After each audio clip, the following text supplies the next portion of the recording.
By the time you graduate law school, $150,000 or more will have been transferred from your bank account to a law school's endowment. That money could have been a house down payment. It could have been years without debt, and all of that's gone. And most students don't even know it's possible to stop that from happening. But today, I'm going to show you how. It all started in 1983. And by started, I mean the system that's going to break law schools and make you rich got invented in 1983. That's when US News and World Report published the first law school rankings. Before that, law schools competed on reputation, on the relationships and outcomes they had built with employers over decades. You'd look at a school, you'd call alumni, and you would understand what actually happened to people who went there. After that US News magazine came out, everything changed overnight. US News, what they did is they converted prestige into a number: 30% LSAT score, 10% GPA, 20% employment outcomes. Suddenly, you could see your position in a hierarchy. You could watch yourself climb or fall based on a few data points. Now, here's the thing about creating an incentive structure this powerful. Schools literally could not ignore it. Imagine that you run a law school ranked 25. Your competitors are ranked number 20. So you lose applicants to them, your alumni network weakens, your funding drops, and you've got to lay people off. And so you climb the rankings, and suddenly you're funded, you're hiring, your school is growing, and your prestige is coming back. Now imagine that you don't climb. You stay ranked 25, your competitors climb up to 20, then 15. After 10 years, they're ranked 12, and you're still 25. You're the school nobody wants. You're losing applicants, losing money, losing faculty. Now, of course, US News did not force law schools to optimize for the LSAT, but they created the conditions where not optimizing meant dying. And that's why every school did it. And that's why schools still do it today, even though they know the model is broken. Law schools realized the game immediately. You want to climb the rankings? You get your median LSAT score higher. That is the one lever you can actually pull. But here's the problem. You can't make applicants smarter by admission day. And the LSAT, you take that before you enroll, and so schools did the only thing they could. They started buying LSAT scores by giving out big scholarships. In 1990, a school would offer $30,000 to attract a high scorer, and that was huge. In 2000, it became $50,000. In 2010, it was $120,000. In 2015, it was the full ride, plus room and board, plus books, plus everything else. And it worked. Schools climbed in the rankings, and their median LSAT scores went up. Everybody felt like they were winning. But here's the catch. Everybody started doing it at the same time.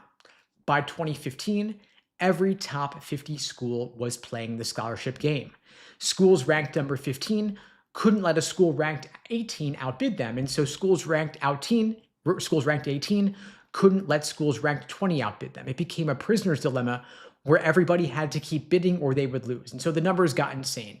A top 30 law school admitting 200 students per class, offering full ride plus living stipends to 50 of them, that's $9 million to $13 million per class every single year. Now, for schools with $40 million budgets, that's 25 to 30% of their entire operating budget spent on scholarships.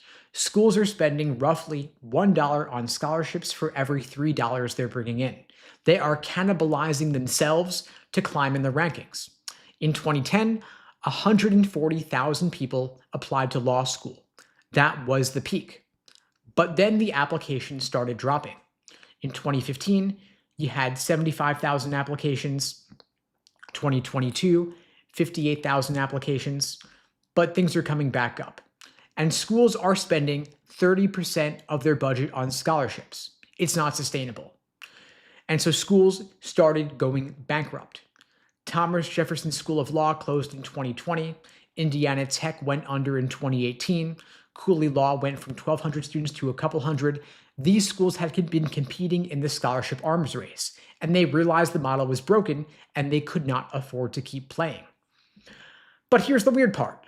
The schools that survived, they kept playing anyway, still offering massive scholarships, and they're still trapped. The simple version is that schools broke themselves trying to climb the rankings, and you can use that to your advantage. Because while schools are trapped in the arms race and that's worse for them, it's better for you. Around 2015, three things happened that locked the trap permanently into place. The American Bar Association is the accrediting body that controls whether your law degree even exists. Without ABA accreditation, you can't take the bar exam, your degree is virtually worthless. Now, the ABA created accreditation rules, and these rules are great for existing law schools, but devastating for anybody trying to start a new one. The ABA says to get accredited, you've got to demonstrate specific outcomes, like employment rates, bar passage rates. You've got to track this data and report it.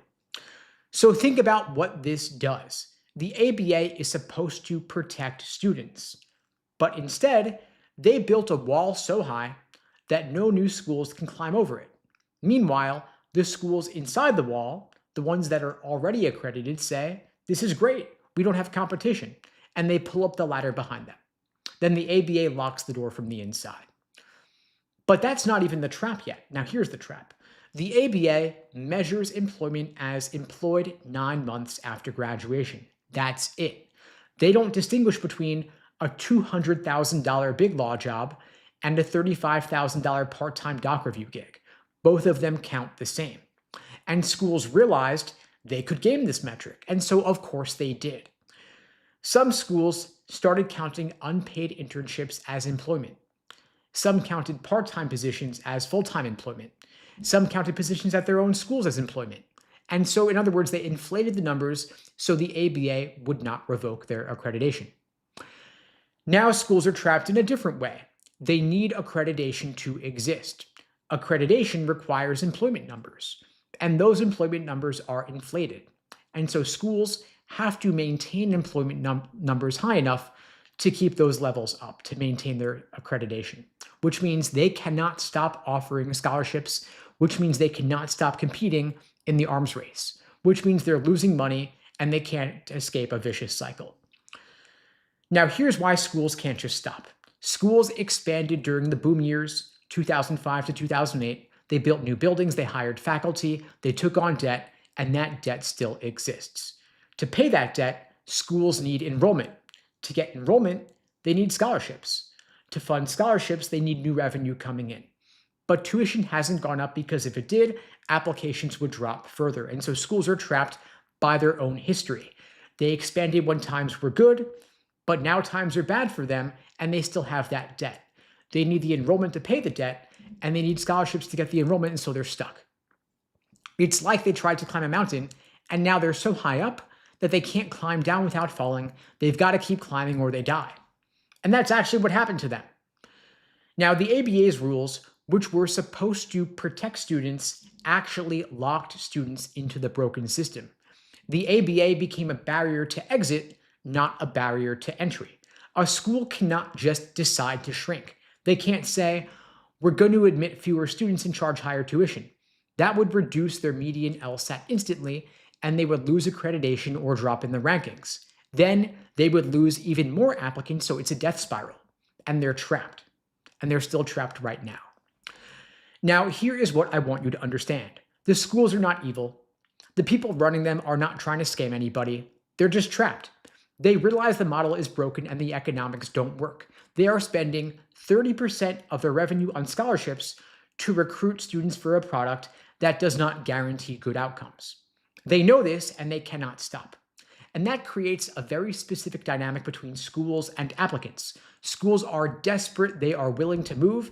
They have budget to be flexible because they've already committed to the scholarship arms race. That money is predisposed to that particular outcome. And you, as the applicant, have leverage they cannot refuse. But you've got to understand this leverage before you can use it. Now, let me be very direct here.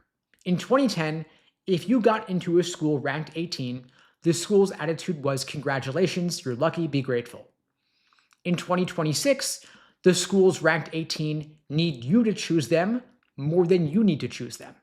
And that is a total power flip.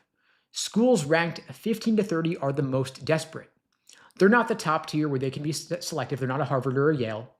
And they're not at the bottom tier where they don't care. They're in the middle, fighting for position, and they need high LSAT scores to move their medians. And that's where your leverage is maximized. If you are a 170 LSAT score and you apply to 6 schools ranked 15 to 30, you're going to get multiple offers. School A offers 100,000. School B offers 150,000. School C offers full tuition. School D offers full tuition plus room and board. School E offers full tuition plus room plus board plus bar prep. You've got leverage. You can call school A and say, I got into your school and I like your school, but I also got offers from school D and school E and they're significantly better. What's the max you can do? And school A, in most cases, will move or they'll match. Not a promise or a guarantee, of course, but entirely likely, because losing a 170 plus to a school ranked 10 spots lower is worse than the cost of the scholarship they're going to offer you. Now, here's the thing that blows my mind. Most applicants still don't do this. Why? 3 reasons. First is the scarcity mindset. You get into a school, you think you're lucky, you think you should be grateful, and you feel like you're not supposed to ask for more because that would be greedy. But it's not. Admissions will tell you directly, we expect high LSAT scores to negotiate. That's how it works. They're not offended, and they're not surprised either. It's normal. One admissions officer told me directly, if someone gets an offer and doesn't at least ask if we can do better, we assume they don't really want to come here. Negotiating is expected. Not negotiating is actually weird to them. The second factor is the prestige factor. You would think the highest ranked school you got into is the school you should attend, even if they gave you no money. Even if you're going to graduate $180,000 in debt, you think the rank is worth it. But it's not. A school ranked 15 with 0 aid might be worse for your outcomes than a school ranked 25 with a full ride. It depends on your goals and your particular market. The third factor is the fear of them rescinding your offer. That you think if you ask for more money, they're going to take away your seat. That doesn't happen. I want to be very clear about this because this fear costs more students more money than anything else. Schools will not revoke your offer because you negotiate ever. Because if they revoke the offer, you're going to go somewhere else and they're going to lose you anyway. Plus, they're going to lose the money they were going to give you. It makes 0 sense. And you're scared anyway, and that fear is costing you $150,000. Now, I want to walk you through exactly how to play this negotiation game step by step. The first step is to identify desperate schools. Now, not all schools are equally desperate. You've got to figure out which ones have the budget to move and the motivation to do it. There are 4 kinds of schools that are desperate right now. The first are the schools ranked 15 to 30 trying to climb in the rankings. A school ranked 23 can see themselves getting to 20. It's right there. If they could move their median LSAT up a couple points, they would jump up 3 or 4 spots. And that's worth spending money for them. These schools have been generating positive cash flow by staying selective. They have the budget to be flexible. And they've got the motivation to move because they're close to the next tier. That is your primary hunting ground. The second category is the schools that dropped in the rankings recently. You can find this in the US News data. If a school was ranked 22 last year, dropped to 24 this year. When that happens, the dean gets a memo. There's a budget meeting, they go into panic mode. They will negotiate with you because they want to recover that ranking. The third category is the schools with declining enrollment. LSAC publishes data on this, but you can also just ask. Call admissions and ask, what is your projected first-year class size? Are you on target? A school that's expected 180 enrollments and is on track for only 160 is scrambling. They need you, they're going to move. Now, the fourth category is the schools that lost a feeder institution. Some schools will historically get 15 to 20 great applicants from a specific undergrad, but then something changed. Maybe the relationship broke down. Maybe that school's students started going somewhere else. If you are from that undergrad, you're going to have leverage that school wants. Now, in terms of where you find this data, LSAC is one source. You've also got the US News Archives showing year-over-year ranking changes, but there are others. You can go to Reddit, the law school subreddit. They'll have honest conversations about which schools are struggling. Students will talk openly about decline and instability. Law School Tools has enrollment trend data, and then you could also just talk to people. Talk to current students, go on LinkedIn, ask students if their school feels stable or is panicked. And they will tell you the truth if you ask. Then you want to build your school list strategically. You don't want to go by schools that you like. That's just kind of browsing around. Instead, figure out your LSAT score, realistic score, not your best practice test. But if you've done a lot of practice tests and your average is at 165, your realistic is probably 163 to 166, give or take a couple points. Then once you know that number, you build a 3-tier list. Your reach schools where you are below the medians, your target schools where you're on par with the medians, and your safety schools where you are above the medians, both LSAT and GPA ideally. And that tells you where you've got leverage for negotiating, where you're going to get offers from, where you're going to have to push a bit harder. Then you construct your offer stack.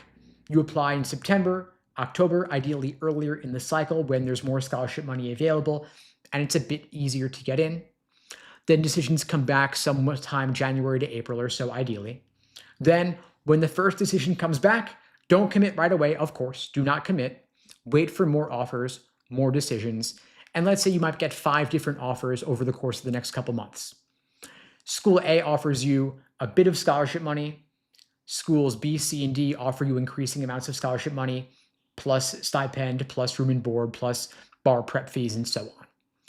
Then you go to school A and say schools D, C, D, and E offer me more. Can you match or exceed them? And you play them off each other. A couple emails could save you tens of thousands of dollars in scholarship money. Do not be afraid to negotiate. And really, you're just giving them information to make a better decision to attract you to their school and see what they want to do. Do they want to push? Do they want to offer more? You wait till you have multiple offers in hand before you negotiate, always. Now, if schools push back, they might say, that's our final offer. We don't negotiate. And when you hear that, maybe they think that you don't have other options or that you're not a priority. And then you respond by saying, I appreciate that. I want to be straight with you. I have better offers, but I genuinely want to come to your school. Help me understand why I should choose your school over those others. Of course, ask politely, matter of fact. Don't be rude. Don't play hardball. Just simple, straightforward. Do it over email if you're more comfortable that way. Typically, most schools will move to some extent. They will find the money because losing you to a competitor ranked lower is worth the scholarship risk. Now, don't say, I'm comparing all of you.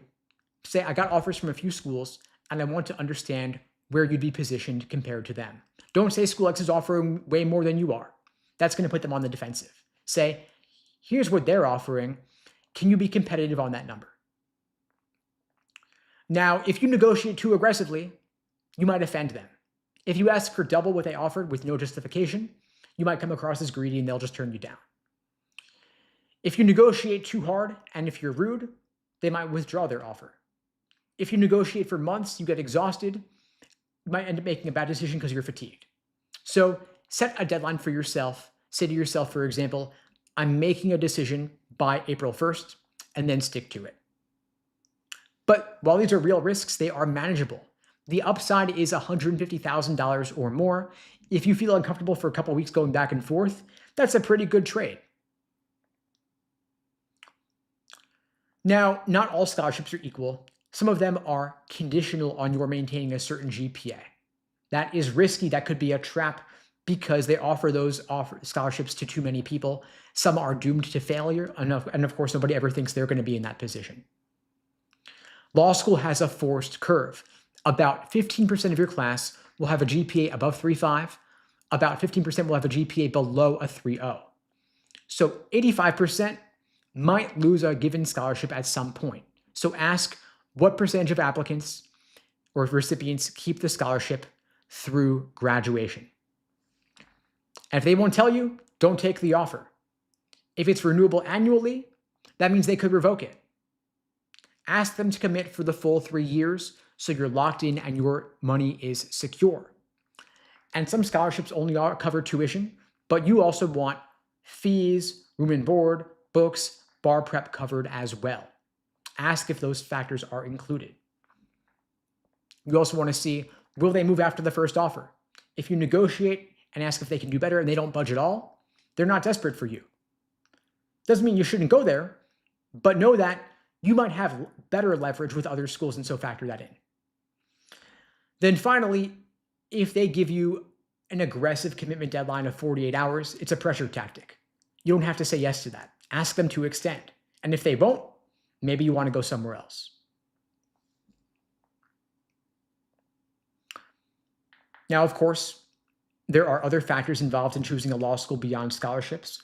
And the best way to get better scholarship offers is getting a higher LSAT score, higher GPA. Thing is, of course, your GPA is typically pretty fixed at this point in time, but your LSAT score is the biggest lever you can move. It is the number one needle mover to get into better schools, to get more scholarship money. And if you'd like my help, if you're not done with the LSAT, if you're considering a retake or you're taking it for the first time, I'm happy to help you out. I'm offering free LSAT tutoring lessons to everybody watching this now or later. The link to book that free lesson with me is unpluggedprep.com/start. The link is below this video on YouTube, pinned in the chat on YouTube, in my bio on TikTok and Instagram as well. That is an open offer for everybody watching this now and later. Happy to meet with you personally, happy to help you talk through your situation, wherever you're at with your LSAT prep. What we do on these calls is we look at where you're currently at, what your goal LSAT score is, and what your time frame is. Someone taking the LSAT in a month or two, we're going to put you in a more intensive boot camp style program with live coaching 7 days a week. If you've got a bit more time, if you're taking the LSAT in 4 to 6 months or beyond, we can take a more slow and steady approach. Whatever the case may be, we like to personalize every program to the individual student. And so if you want to talk through your LSAT prep situation, happy to help you out. Book the free tutoring with me, link below the video. I see a ton of questions here in the chat. I will get to as many of them as I can. Just scanning through the chat here, looking for more. I see Kaiser Simpson's asking, what is the best way to get off a wait list? The good news is there are a couple of ways to get off a law school wait list. One of them is to send a letter of continued interest. Basically, a short, quick email reiterating your interest in the school, telling them, hey, still thinking about you. You're still my number one choice for law school. Wanted to update you on what I've been doing in the meantime. Got a promotion at work, got an award, raised my GPA if I'm still an undergrad, retook the LSAT, got a higher score. That, of course, is the best thing you can do. Retaking the LSAT to get off a wait list, or retaking the LSAT to get more scholarship money. Not enough people do this. It's an underutilized tool, but it is available to you. The LSAT is offered 8 times a year. January and February, of course, have already passed, but you've also got April, June, August, September, October, and November. You could take the LSAT in April or in June to get off a wait list or to get more scholarship money. Even if you already got into a school, you can still retake the LSAT for more scholarship money. That will still help them raise their standing in the rankings, and so they have reason to give you the money to choose their school in particular. So number one, letter of continued interest. Number 2, retaking the LSAT. The letter is easier, of course, but why not do both? Akif is asking, best schedule to have now for the April 10th LSAT test day. Okay, so you've got about 2.5 weeks till your LSAT. This is crunch time. Put everything else on the back burner. Focus on your LSAT prep. I would recommend 1 or 2 timed practice tests per week, along with detailed review of those exams. Now, of course, I'm curious about what else you have going on these days. Are you working? Are you in school? Any other obligations? Ideally, you could put in 3 to 4 hours a day, maybe more on weekends, maybe more time in general, but not the time to be going out on the weekends. No partying. Go to bed early, wake up early, knock out a couple hours in the morning, maybe an hour before work, during lunch, after work, on the weekends, knock out a couple hours in the morning, take a practice test. That might be all you need to do, but the more time you put in, the better you're going to do up to a point, of course. Now I see Ergocho's asking, what is the usual score increase for a 157 blind diagnostic. The funny thing about score increases is that there is no typical. You can improve significantly from your starting point, whatever it is, but your improvement's ultimately going to be a function of the amount that you study and the way in which you study. And so some people study differently from other people, naturally, right? Some people take nothing but practice tests, don't review, and don't build a foundation. Other people only drill questions or go through theory, but they don't take full practice tests. And so if you study properly, you're going to improve a lot more than if you study improperly. And so the question is, how are you studying? And how long are you allowing to study? I mean, your improvement's ultimately going to be a function of the amount that you study and the way in which you study. Amount being number of hours per week, number of weeks and months until your test date, and then the nature of your prep. Are you self-studying with LSAT for Dummies? Are you taking a prep course? Are you getting private one-on-one coaching? Different methods of studying will yield different results. Spoiler, LSAT for Dummies, not a great book for getting a 180. In contrast, getting some personalized support is going to help you improve a lot, because when you're studying on your own, you don't know what you don't know. But once we add that support into the mix, there's usually going to be a pretty quick score boost, meaning there's a lot of low-hanging fruit. And for that reason, because I personally believe personal coaching is the best way to improve your score, I'm actually offering free LSAT tutoring for everybody watching this now or later. The link to book that free tutoring lesson with me is unpluggedprep.com/start. The link is below the video on YouTube, pinned in the chat on YouTube, in my bio on TikTok and Instagram as well. Happy to meet with you, happy to talk you through a personal action plan to get you to your goal. I see Girl Full of Charms asking about studying for the September LSAT. Happy to talk you through your LSAT plan for that as well.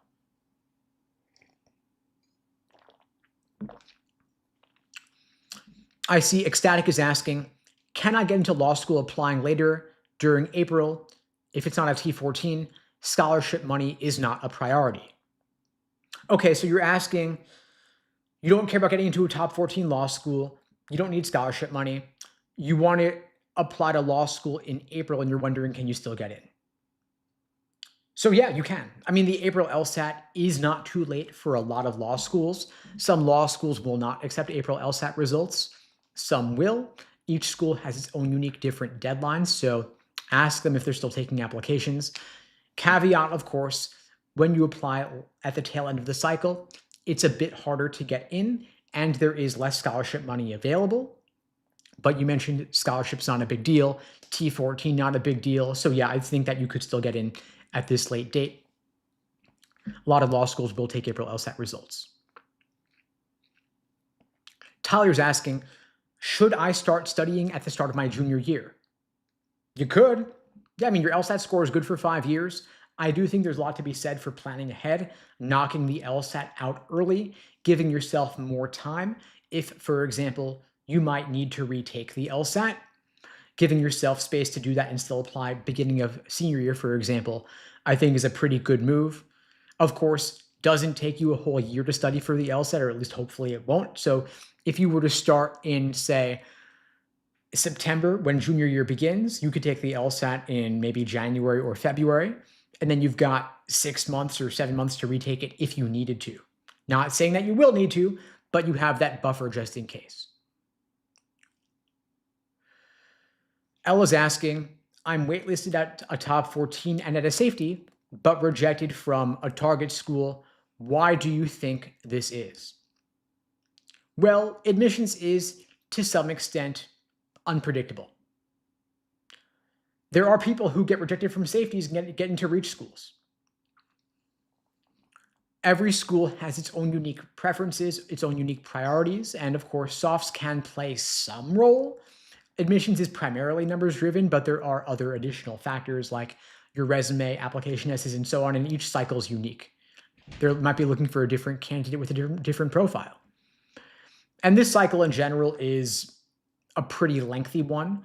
Law schools are waitlisting more and more applicants to see who else is going to come along. Applicant numbers are up a lot this year.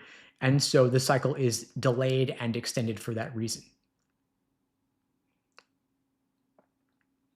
But if you're waitlisted, again, like I said to Kaiser earlier, You can write a letter of continued interest. You can also retake the LSAT for reconsideration to help you get off that wait list. KitKat's asking, did you say that the LSAT is good for 5 years? Yes, it is. So your LSAT score is valid for 5 years, meaning it stays on your score report for 5 years. And so if you were to take the LSAT now, you could apply 5 years from now and it would still be good to use.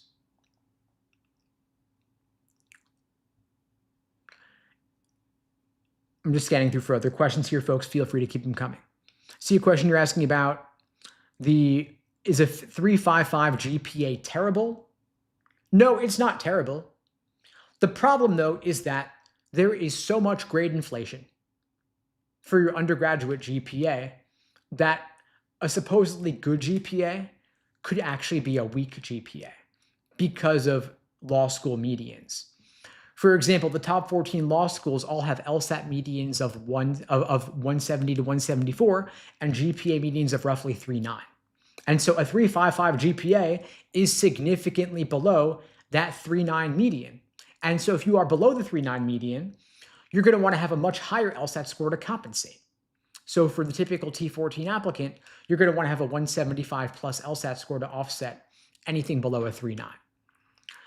Now, there are law schools where a 3.55 GPA is competitive, but they're going to be pretty low ranked because there are so many people who took easy classes in undergrad to boost their GPAs. If you took anything difficult, then you're going to be at a relative disadvantage. I see that Itzweets is asking about electrical engineering major in undergrad. Yeah, I mean, that's a harder major, right? You're going to have a hard time getting a 3.9 in engineering. Maybe you'd end up with a 3.55 in engineering. And so you're going to want to have a higher LSAT score to compensate.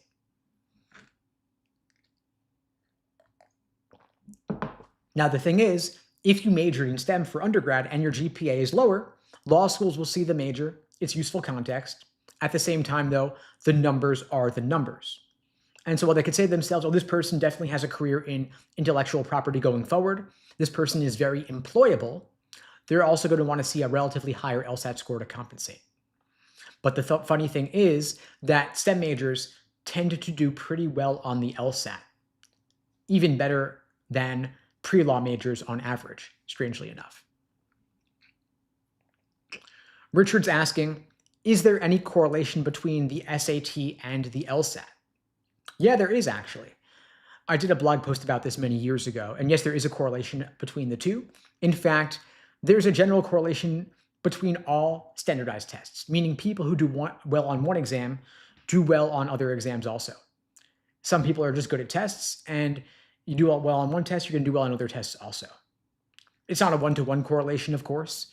Some exams emphasize different topics or types of reasoning than others, but there's some relationship. Max says, hi from Saudi Arabia. Hi, welcome.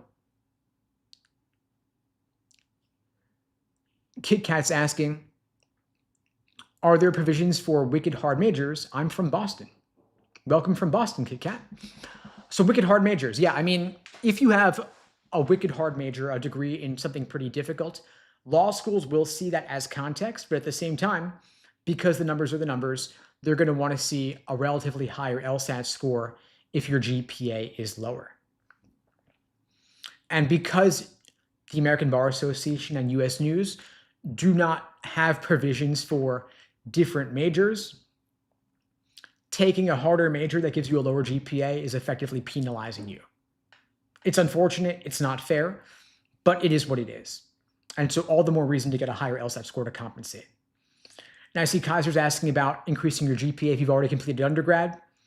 There's not too much you can do. I mean, you could theoretically redo a class from undergrad, but it's going to have a pretty insignificant impact on your overall GPA. I mean, improving, retaking one class, 3 credits out of 120 credits or so, roughly. I mean, that's what, 2%? It's not a lot, right? It's not going to do a whole lot for you.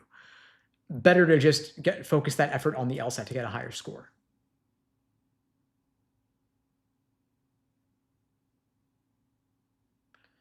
Eddie the Machete is asking, I'm considering immigration law and already work in immigrants' rights. Is law school worth it? Well, you definitely have a really important reason for wanting to go to law school, and there's certainly a need for this. As for whether law school is worth it for you specifically, though, that's not a question I can personally answer. I mean, we could talk through the considerations. You'd want to look at what is your current situation? What is your current earning potential? In other words, what's your current salary? How much could you expect to increase your salary by going to law school? How much would you have to spend for law school? Meaning, how much scholarship money could you get? Then we look at what's your undergraduate GPA, what's your LSAT score, what are your expected offers of admission. If we had offers of admission in hand with scholarships, we could then make a more informed decision. But before that, everything is theoretical.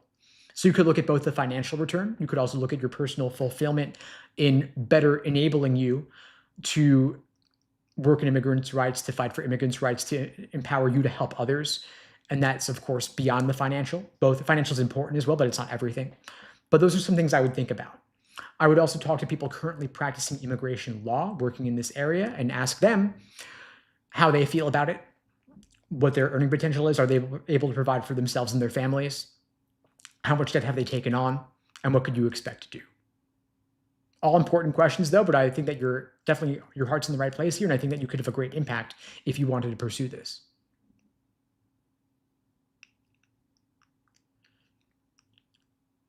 Alec asks, what do you think about real estate attorneys? I mean, there's probably a joke in there somewhere. I'm not going to answer it that way, though. But I mean, I think the question more is, what do I think about that area of practice? It could be quite lucrative. I mean, do you want to do it? Do you know people currently doing that? And do you have experience in that area?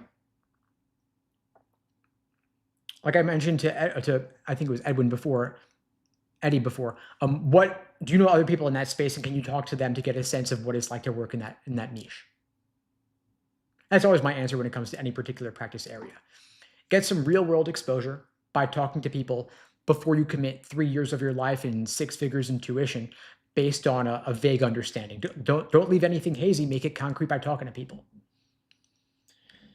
Mugisha asks, do you coach for the LSAT? Why, yes, I do. That's exactly what I do. And if you want to talk through what a coaching program could look like, you can book a free LSAT tutoring lesson with me. That's an open offer for everybody watching this now or later. The link to book that free call is unpluggedprep.com/start.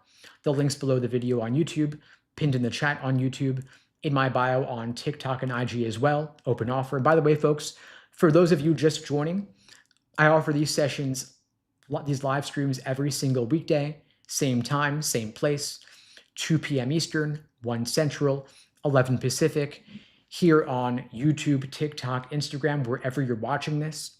If you find these helpful, please spread the word.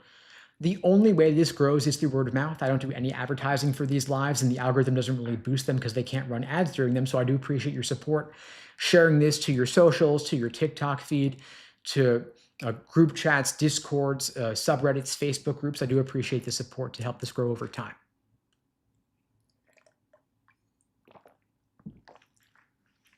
KitKat is asking, I got a top percentile SAT score and was recruited like crazy from schools. Is it the same for the LSAT? Yeah, I would say even more so, because law school admissions is more numbers driven than undergrad admissions is. In other words, your LSAT score weighs more heavily to get into law school than your SAT score weighs to get into undergrad. And so if you get an LSAT score significantly above the medians, law schools will give you significant scholarship money to attract you to attend their school in particular. That is the number one thing you could do to improve your odds of getting in and also getting scholarship money. I see NY to CA asks, is it normal for my kid to have gotten no decisions, got a 170 LSAT? Yeah, this cycle is probably the slowest cycle I can remember in over a decade, in part because there are so many people applying to law school this cycle. Law schools are taking longer and longer to get back to applicants. So basically, you got to sit tight and wait, but you could also have your kids send a letter of continued interest and maybe potentially retake the LSAT for a higher score to help get off the wait list or help push schools to give out that offer of admission.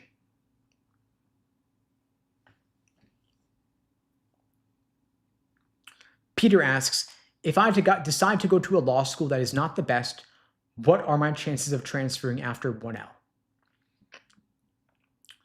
Probably not great, to be frank. Very few people actually end up transferring after 1L. There's a certain inertia that sets in once you're already established in law school. It's hard to pick up and move, hard to reestablish yourself as a transfer coming in where you don't know anybody. I mean, law school is very cliquish. It's kind of like high school in that way. And so you may end up feeling like you just want to kind of stay where you are, even if it's not the greatest school. So I would never want you to start at a law school that you would not be happy staying at for all 3 years and earning a degree from. Yes, people do transfer sometimes, but it's the exception rather than the rule. Do you think students overthink the LSAT? Is confidence a factor? A lot of people overthink it, yeah. I mean, what I find is that there are overly capable students scoring 165, 170 plus who get hard questions right and they get easy questions wrong because they overthink the easy questions. And they also spend too long on the easy questions. I mean, in logical reasoning, for example, the first 10 questions are easier. You should aim to knock those out in roughly 10 minutes, build up a time bank that you can then apply to the tougher questions later in the section that truly need that time. That's the overthinking. And so for the first 10 questions in logical reasoning, I would want you to trust your gut, go with your first instinct. Don't second guess yourself or double check yourself on those. Save that time for the tougher questions later that truly need that time. And if you want to talk through the questions around pacing and endurance and time management, flagging and skipping questions, the test taking strategies, we could always talk through that during a free LSAT tutoring lesson. I'll put the link in the chat. Again, it's in my bio as well, below the video as well. LOL asks, I scored in the mid 130s on a practice test. If I study now for the November LSAT, is that enough time to get to a 160? I've done no prior studying. I mean, yeah, to improve 30 points or so in 8.5 months, that's plenty of time. I mean, you could make anything happen in 8.5 months. Not a promise or guarantee, of course, but you can improve significantly in 8+ months, especially having done no prior studying. There's going to be a ton of low-hanging fruit because you've never gotten feedback on what you're getting wrong and why, and you haven't even learned the basics yet. I mean, any studying that you do, to be frank, is going to help you raise your score. So just studying alone is going to improve your score. And then, of course, if you give yourself some proper support, some guidance, going through the fundamentals, taking a course, getting some coaching, that's going to help a lot. So yeah, you can improve significantly, and don't let anybody tell you no. You can, the sky's the limit, right? Mitch asks, are there standard requirements to sit for the LSAT? Not really. I mean, what requirements would there be? I mean, you got to pay, of course. It costs roughly $250 to take the LSAT, but other than that, and following the basic security protocols to sit for the LSAT, there's not really anything else that you need to do. I mean, you don't even need to have graduated college. You could be still in college or even prior to starting college, and you could theoretically take the LSAT. Of course, to go to law school, you have to have a BA, but other than that, no particular requirements, just to sit for the LSAT.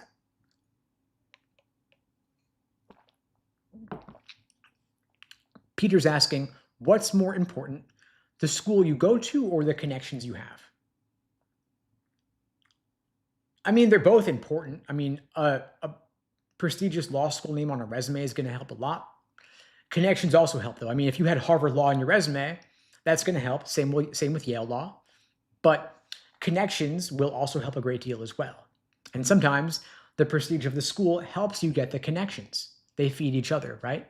Having Harvard Law on your resume could certainly help you get connections. People will take the connection request from you on LinkedIn and take the DM from you. Of course, if I had to pick one, I'd probably say connections, but they both play a role.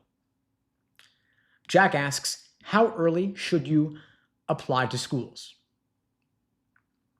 Well, applications open for law school in September typically, and ideally you would submit your applications the second that applications open, as soon as they start accepting them. And speaking now in March, I mean, there's no reason that you couldn't knock out the LSAT in April or June or August and apply as soon as applications open.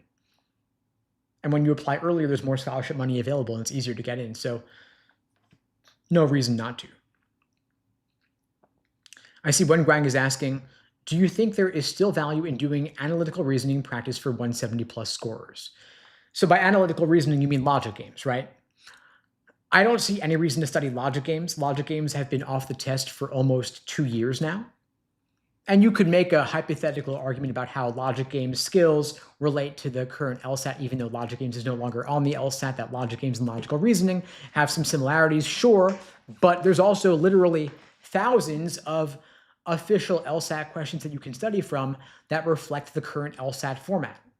So why wouldn't you scratch the logic games, do every single logical reasoning question and reading count question instead? If you knew every single logical reasoning question inside out, you'd be well equipped to solve logical reasoning perfectly. No reason to resort for outdated LSAT questions that reflect a version of the exam that no longer exists.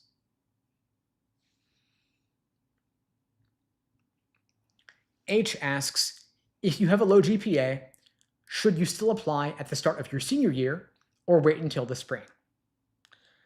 Valid question, tough decision, right? Because if you wait to apply, you're applying later in this cycle when there's less scholarship money available and it's harder to get in, but you would have a higher GPA. If you apply earlier, easier to get in on average, but you have a lower GPA. My thought here is to overall, considering both sides of this, I'd apply earlier because you're not going to raise your GPA that much in one semester. Instead, I would focus that effort on studying for the LSAT, maximizing your score, and applying at the beginning of the cycle. So I'm guessing that right now, maybe you're a junior and you're thinking of applying this September, beginning senior year versus spring, midway through. Correct me if I'm wrong there, just making a guess there in the absence of more information. But I'd say apply earlier with a marginally lower GPA and offset that disadvantage by going hard at the LSAT this summer. And if you want to talk through particulars, of course, and strategy on the time frame, you can book the free LSAT lesson with me. Links below the video and in my bio as well.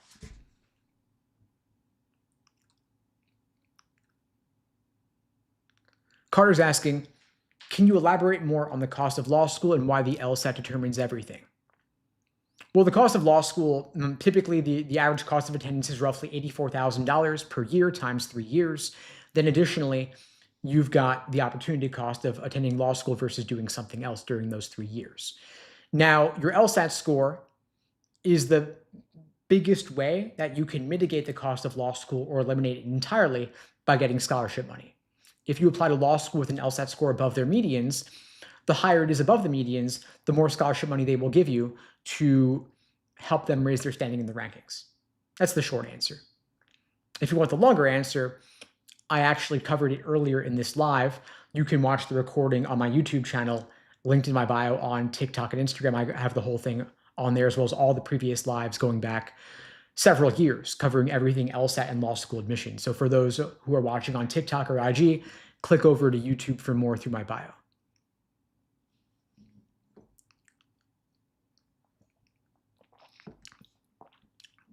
Gangaroo is asking, if I have a GPA under a 3.0, is there still a chance of getting into law school? Reminding me of the Jim Carrey meme, is like you're saying there's a chance. It's going to be tough.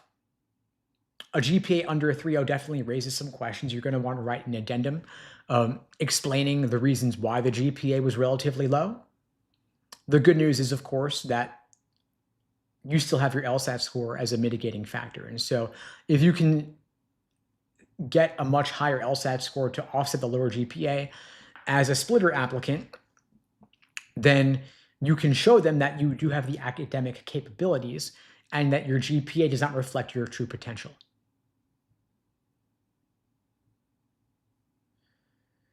Jack is asking, your 30-day prep video was very helpful. Thank you for putting info like that out there.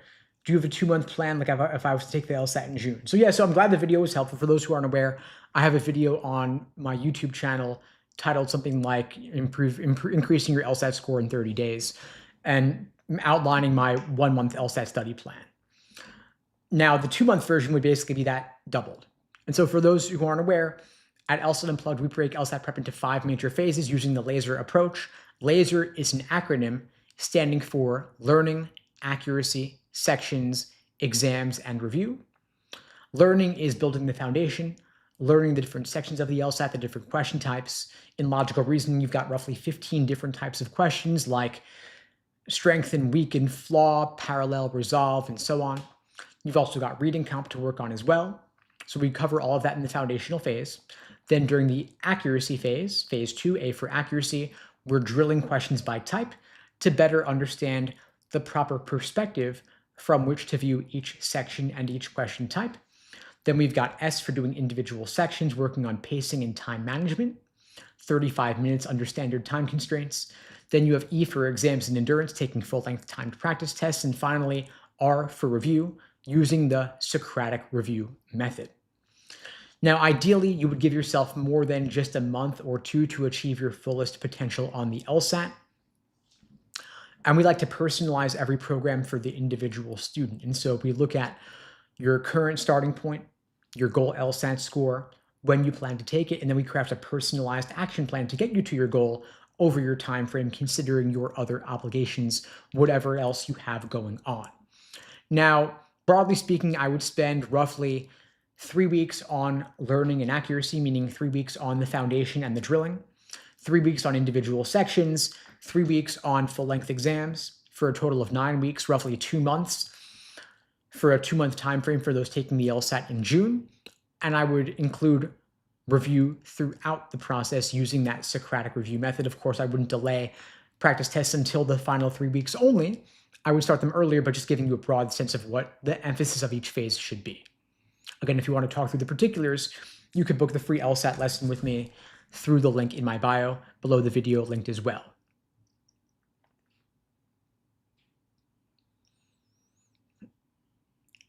P. Jams is asking, how bad do you think next cycle will be? I only got into one law school so far this cycle. I think that next cycle will be probably equally difficult, maybe marginally more difficult. I don't see things getting radically worse. For those who aren't aware, applicant numbers have increased year over year for 2 consecutive years. So things are getting more competitive, more people applying for roughly the same number of seats. And so I would expect they're not going to increase yet again, because I just can't see things increasing indefinitely. They got to plateau or level out at some point. However, some reasons why applications might increase yet again. Number one, we're going to the midterm elections, and things are pretty contentious politically these days. Things are pretty polarized, and when people are more politically engaged, more people go to law school. The other big thing is the job market being kind of stagnant. When the economy is bad, when the job market's bad, especially for entry-level jobs, people tend to go to law school to wait out a bad economy, to wait out a bad job market. And so those are some reasons why I might expect things to get more competitive for law school in particular, but I don't think that things are going to get crazy more difficult. Now, for those just joining, I do these lives every single weekday, same time, same place, 2 p.m. Eastern, 1 Central, 11 Pacific, here on YouTube, TikTok, Instagram, wherever you're watching this. I'll see you all tomorrow, same time, same place. If I didn't get to your question, feel free to ask it again tomorrow or shoot me a DM, book the free tutoring with me. We could talk through it more then. In the meantime, I wish you all the best and take care. Thanks for joining.